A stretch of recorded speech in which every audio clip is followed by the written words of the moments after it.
is AEW Unrestricted. I am Will Washington. She is Aubrey Edwards. Hi. We're talking about Sting. Because look, we've got, this is a special edition of AEW Unrestricted. No guests today. Instead, we're going to be talking about the Stinger.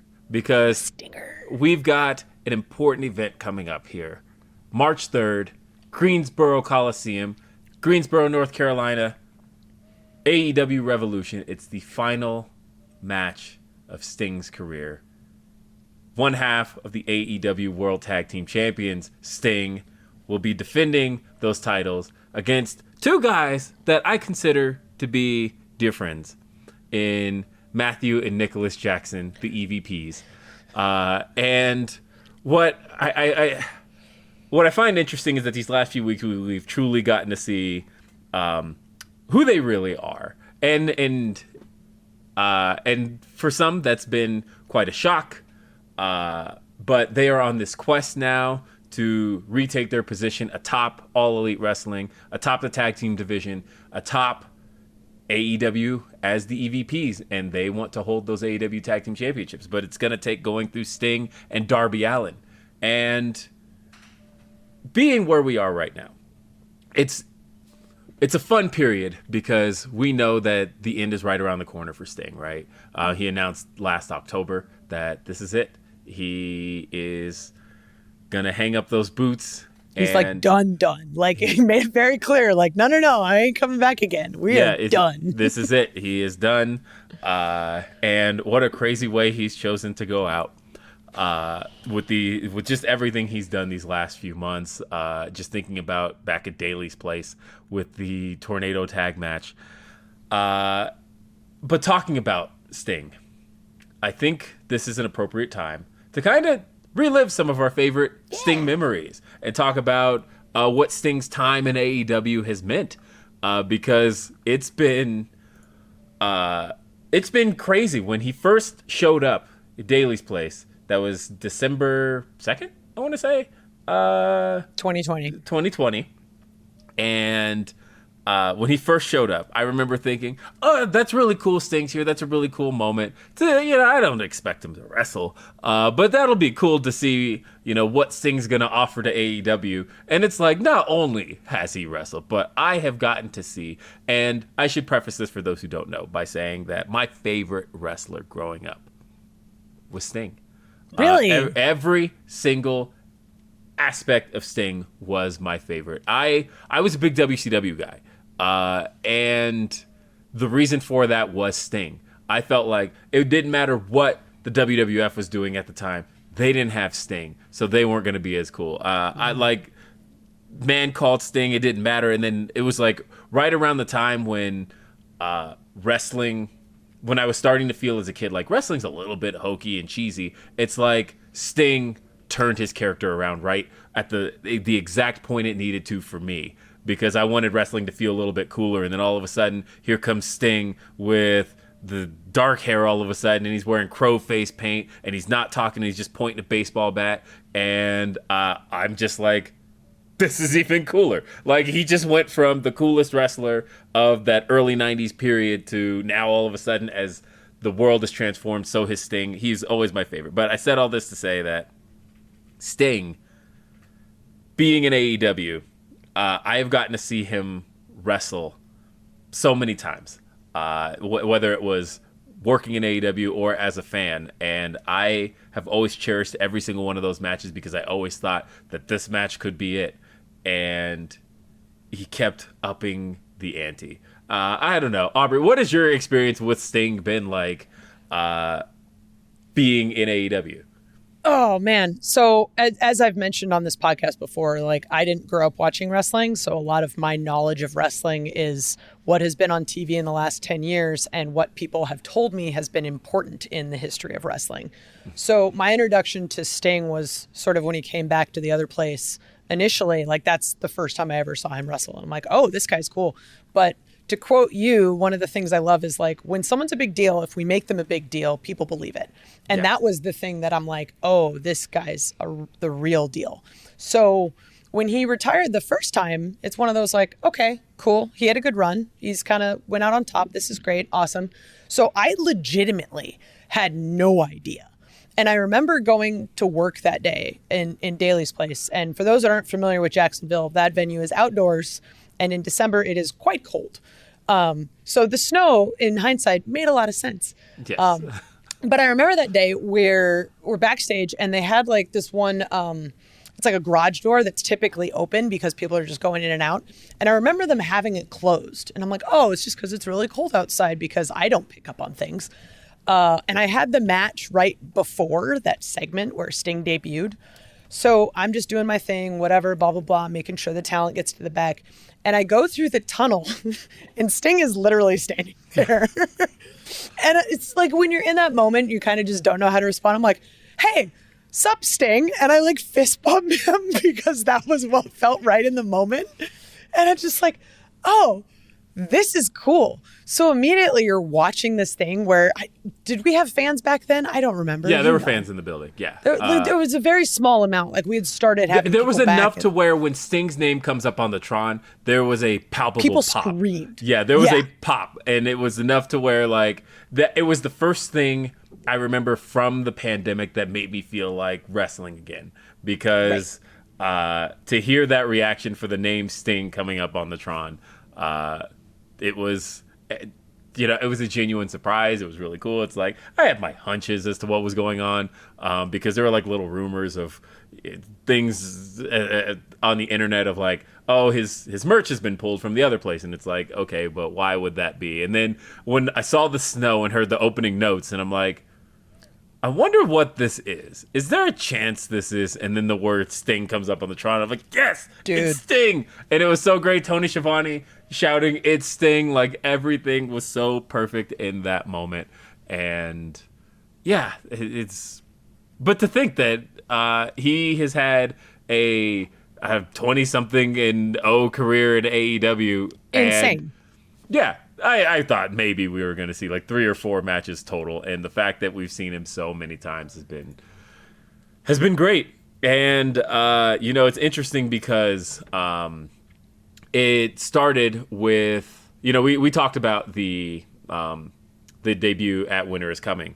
That eventually led to a match at Revolution with Sting and Darby versus Team Taz, but it was a cinematic match. And I remember thinking, this is the best we're going to get. And this was great. This was an insane 20 minutes of, like, when you talk about cinematic matches from that period, this felt truly cinematic. It wasn't just like a match where, there's cameras rolling and, you're watching something that's obviously pre-taped. It was a movie. Give this thing an Oscar. Yeah, this thing felt like a genuine movie. And again, I remember thinking, this is the best we're going to get. And that's okay. I'm perfectly okay with, like, if this is what we get from Sting, we do cinematic matches, I am okay with this. But I remember thinking, this is really cool. Like, Darby Allin is insane. And everything Darby did in that little 20 minutes was we just recently saw him tossed across the ring by the Don Callis family. But I just got reminded of the fact that Team Taz very much did that to him as well. Yep. Through glass. And but again, we really got a taste of what Sting was going to be able to offer. And I remember hearing that this was the moment, this was the match that kind of awakened what was lying dormant in Sting and made him realize, I can do this. Because like in the lead up to it, we knew what caused Sting to have to retire the first time. It was a neck injury in a match in Houston, Texas. And it was a main event match too. It was for the WWE Championship. And so I think everybody for a long time kind of had this idea in their mind that, Sting's probably fragile, right? And I remember, like, it's one of those things where you care. You care. It is a delicate situation. You don't want to see the man get hurt. You don't want to see what happened before. Wrestling is scripted, but that these guys are putting their bodies on the line. Yes. And I think all of us know the reality of the situation. Like, Sting is an older gentleman. And he's had an injury. So anytime we see him in the ring, we're like, oh, there's that like sense of like we're all his parents, like, please don't get hurt. Yeah. And so they definitely played on that for us because during the lead up to this match, he took a power bomb from Brian Cage, and I remember feeling like, what is going on here? No, he did not just take a power bomb from Brian Cage. Brian Cage just killed him. Yeah, and I'm like, oh my God. And just thinking, this is insane. I can't believe what I'm watching here. I can't believe that Brian Cage just power bombed Sting. And I'm like, that's the end of it. This is it. It's over. And it's so funny thinking now, like, the crazier shit that he's done. Oh, yeah. And there are frequently times where, like, we'll finish up a match and I'll look at Sting and go, Darby has been a bad influence on you. And he just laughs. Like, and it gets crazier and crazier. Every freaking time. It does.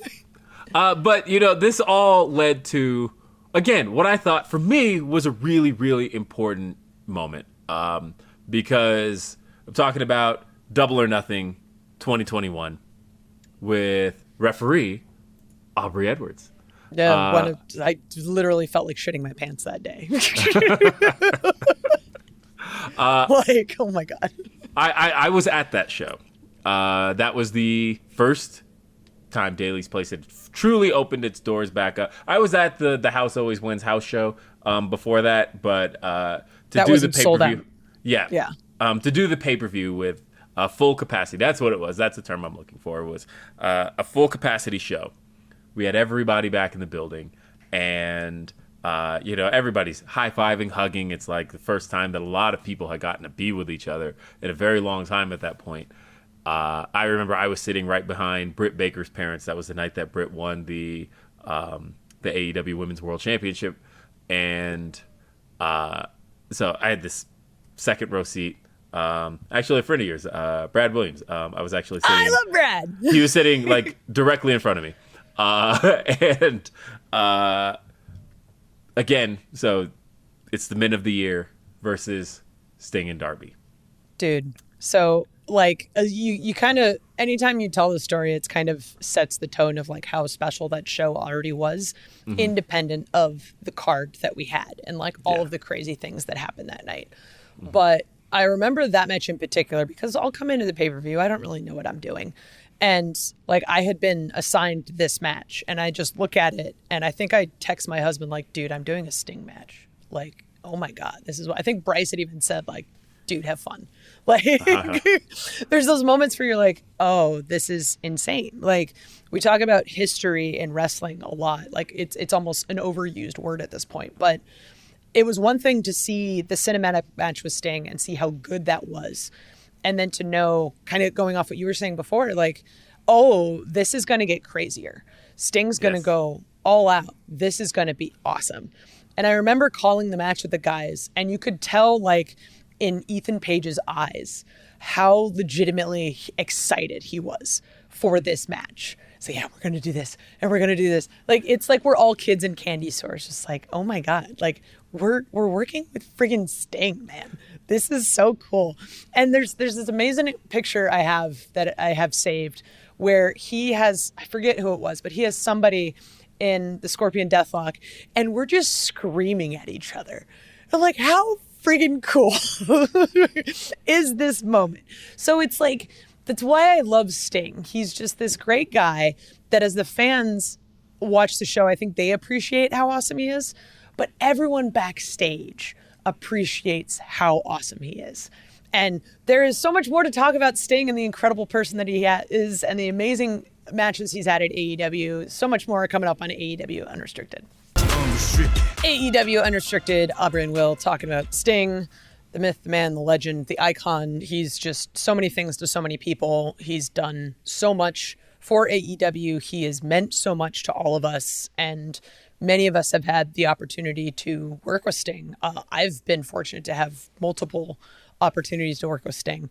And it's one of those things where you're talking to people about a match and then they kind of propose things where you're like, that's kind of crazy.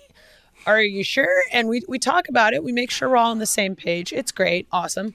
But there was a particular match that he had with him and Darby versus, I think it was Chris and Sammy. And there was this spot where they're climbing a ladder and Darby's climbing it. And then Sting climbs the ladder. And there's this moment in the crowd where everyone goes, oh no, Sting's the one who's going to go through the table. And he does.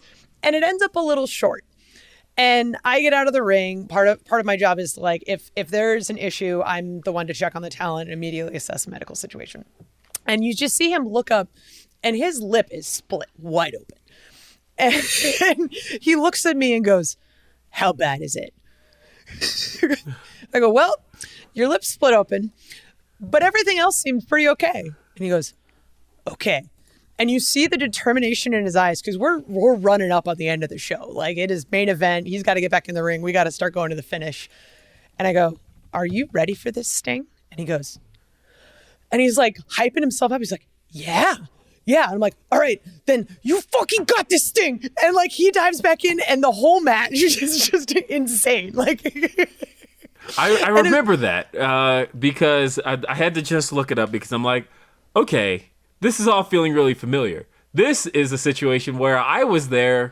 I was working there at this time. Yep. And yeah, that was very recent. Yeah, that was Hamilton, Ontario, Canada. That was I definitely very much remember this. This was right after Forbidden Door, and you know, that was, and Sammy's told this story, so I feel it's appropriate to tell here because previously, just a few days prior at Forbidden Door, there was a multi-man tag match.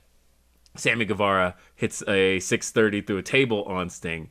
And what was wild about that moment, and Sammy's told this story, was that Sting was supposed to move. And Sammy was supposed to crash through the table. But Sting doesn't get out in time and ends up just taking the 630 through a table from Sammy Gavara. And what a moment. What a moment that ended up being, because I just... When Sting walked through the curtain after that, I was just like, my God. Because I talked to Sting earlier that morning, and I was asking him how he felt about the match and all of that. And when I told him, I was like, I didn't know you were going to take that 630 from Sammy. And he's like, yeah, I didn't either. He's like, it was great, though.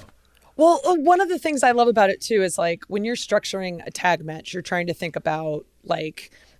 one of the rules is that you can have an opponent come in and break up a pin. And it's a moment that we use very, very much for storytelling purposes. So you have to think about taking out someone so that they don't have the opportunity to come in and break up a pin. And something like that, like a 630 through a table, would take someone out. But then Sting just gets up and keeps going. Yeah. And there's very few people where in kayfabe that would make sense. Well, and so that's the thing I wanted to talk about was there's one particular match, and it was from August 18th, 2021. And I remember this vividly because what was important about this match was that it took place in Houston, Texas. Houston, of course, being the very city where Sting wrestled for what they thought was the last time when he faced Seth Rollins in that main event. And all of a sudden here we have Sting wrestling again, Houston, Texas. It was Sting and Darby versus Angelo Parker and Matt Menard, at the time known as 2.0. And... this was a match I don't think anybody knew really what to expect here. And they just blew the roof off the place. And Sting, of course, going through a table. And it was the first time that, for a lot of fans I know who hadn't experienced Sting, it was Sting the first time tables, they had truly ever seen that spot where Sting goes to the table and gets right back up. The full-on no-sell. Crowd goes insane, starts beating his chest. And... that, I think, for a lot of people, you know, the pay-per-view audience, I think, if you just do the math, I think most people know, pay-per-view isn't exposed to as many people as television is. And so we had, up until this point, only seen Sting on pay-per-view. And it was almost like this mythical thing to a lot of fans of like, oh yeah, maybe Sting can still go. But to do this in Houston, Texas, in front of these fans, it was the first time on Dynamite.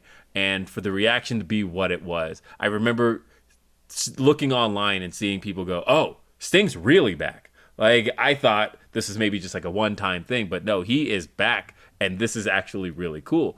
And for that to then lead into another show I was at, which was the first Grand Slam, where Sting and Darby then goes on to take on FTR. We talk about the fact that they're ending this run with the Young Bucks, but they also got to be in there with another one of the greatest tag teams in professional wrestling. Sting and Darby versus FTR at Grand Slam was a hoot.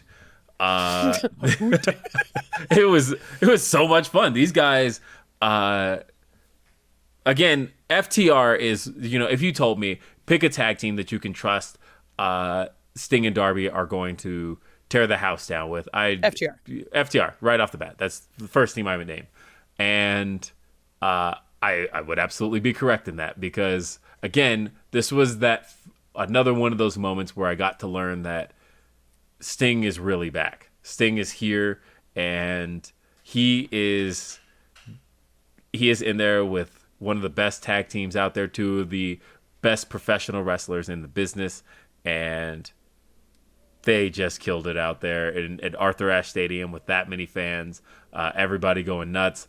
It was one of those things where I wasn't sure what to expect, but I was pleasantly surprised. I was so happy to have seen Sting that night, and they just killed it out there. I feel like that's like the story of Sting's AEW career almost, where everyone is just like, oh, there's no way.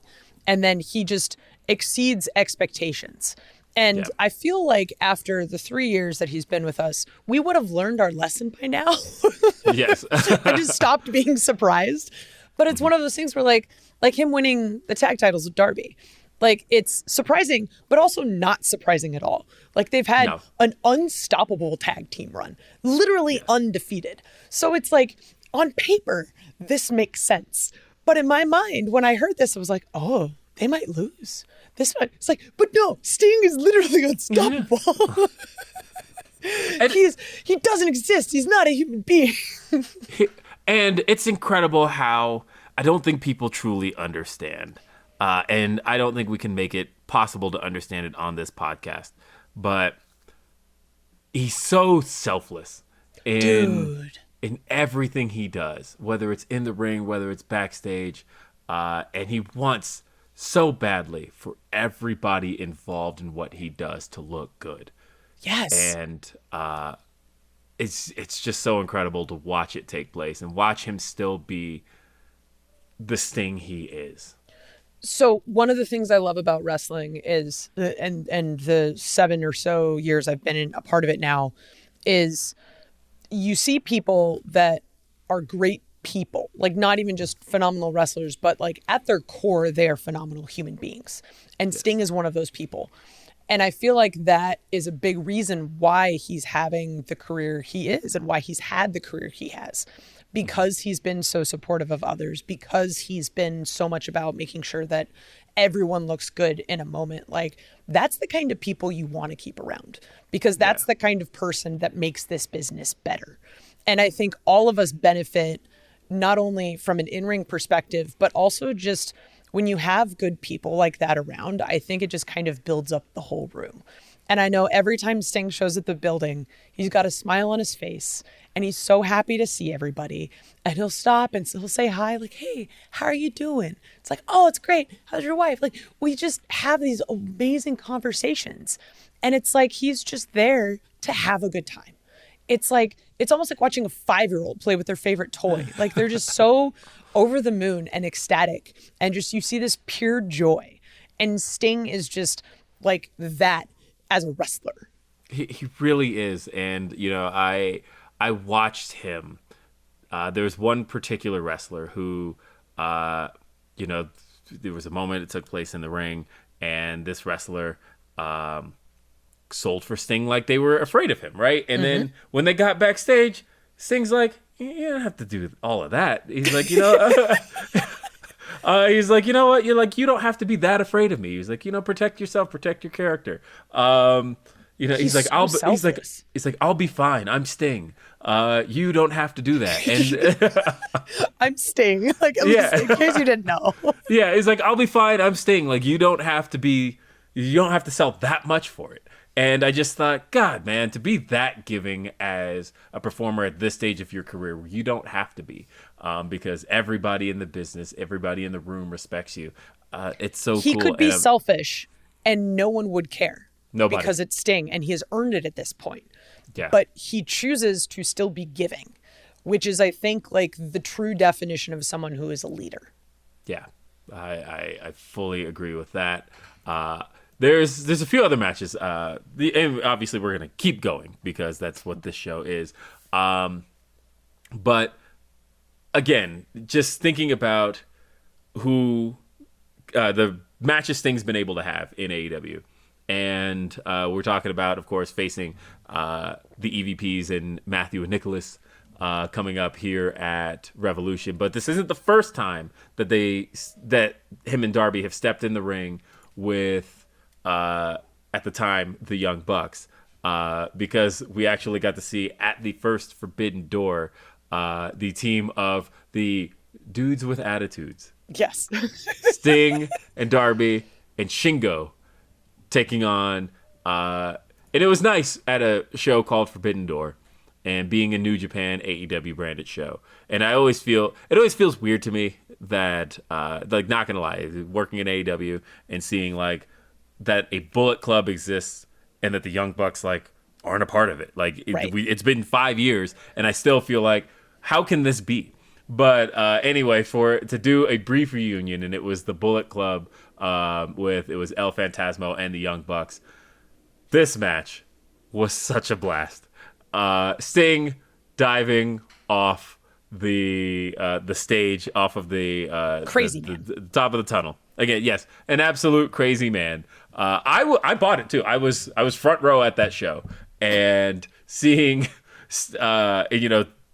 we have Sting's entrance, but where's Sting? We didn't see him. And I'm like, all right. It's one of those things where for whatever reason in my head, I'm like, yeah, I can buy this, that he's not here. Or something going on, right? I love suspending You're looking my disbelief. around, seeing where he's going to come out of. Like, yeah, and I'm like, okay. And then, we did the flash of him in the rafters, all that. And I'm like, okay. And then when he dives off the stage, again, just a madman. This is the Stinger. This is who he is. And, he took the super kicks. It was beautiful.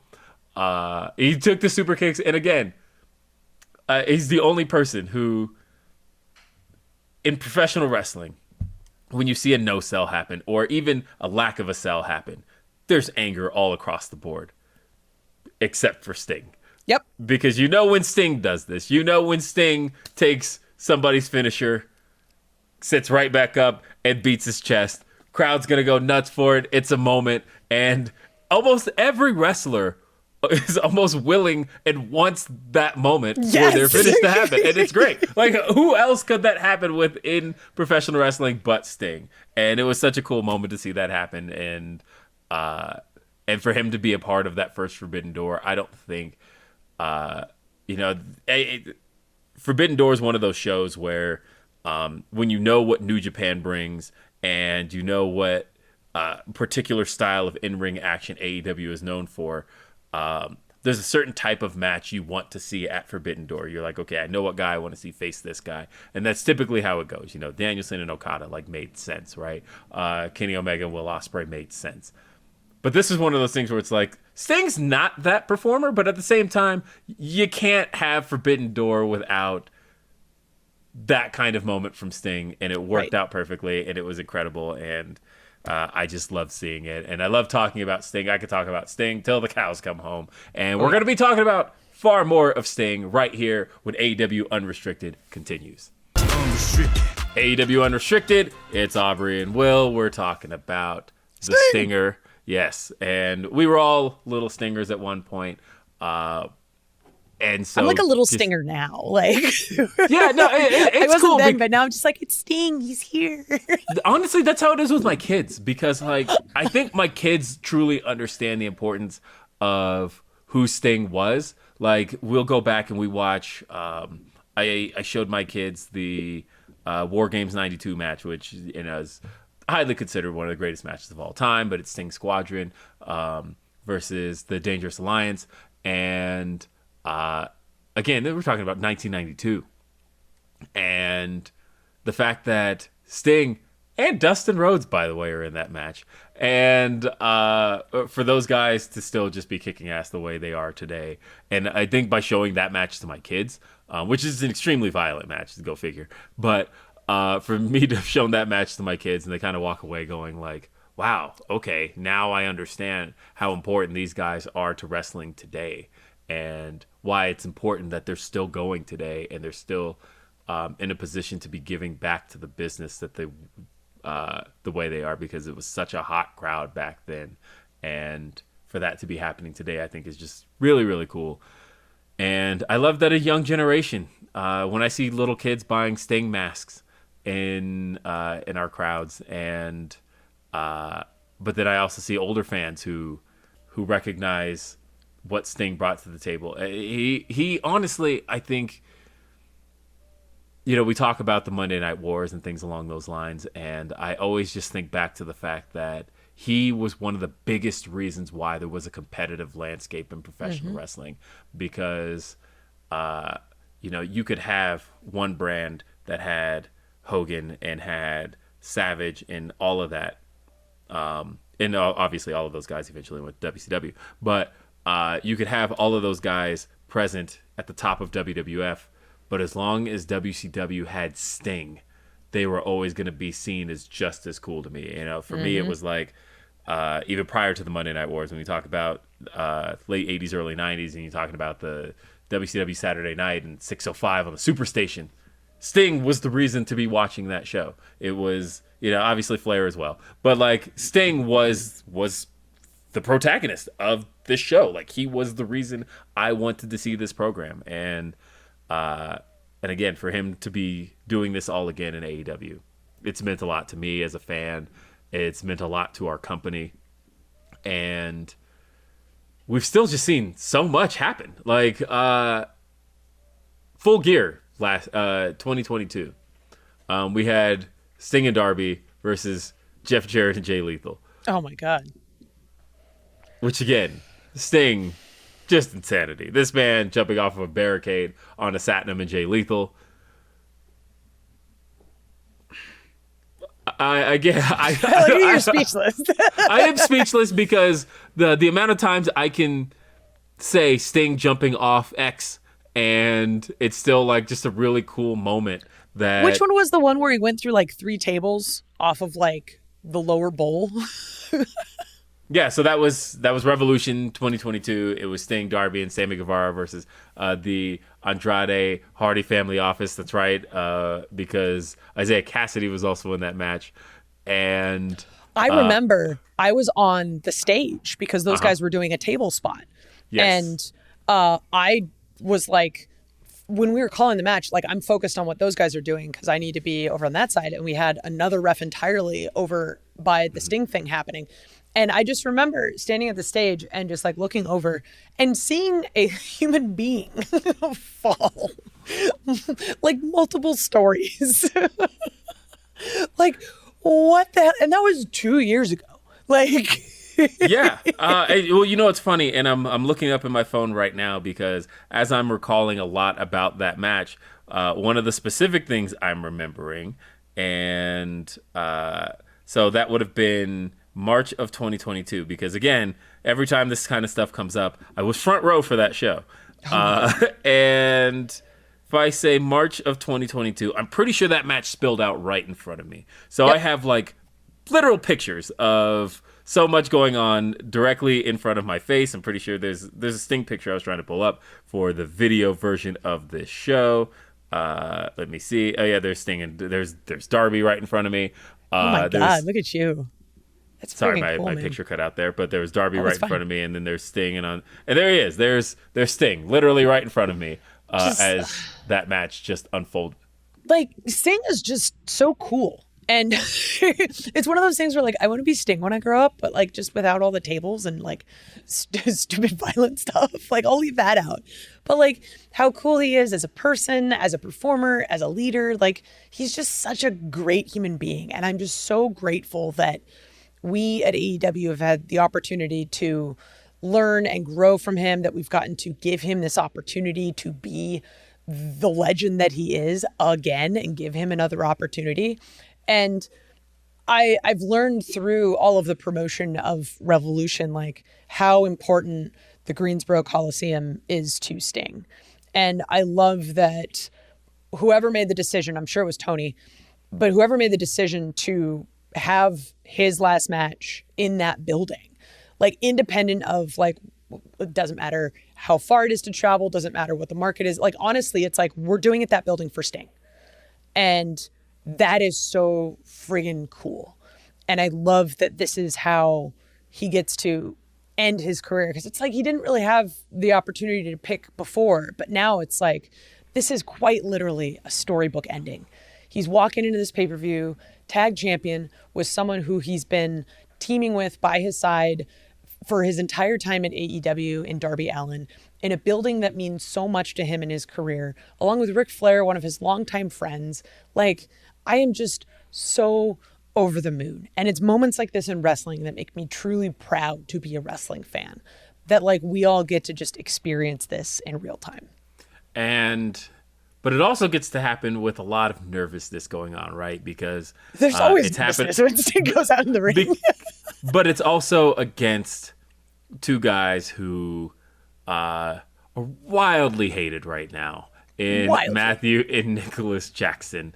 And I'm getting the names right, so Matthew Ronjon. Yeah, so don't find me. But for those two, where they are right now, and knowing that they have the opportunity here to not only become the AEW World Tag Team Champions, but to put Sting on the shelf permanently. There's a lot of pressure that comes with that, because when you talk about being two of the most hated guys in professional wrestling right now, and it's those two, and knowing that having that on your resume is both an accolade and also something that's gonna keep you hated for even longer.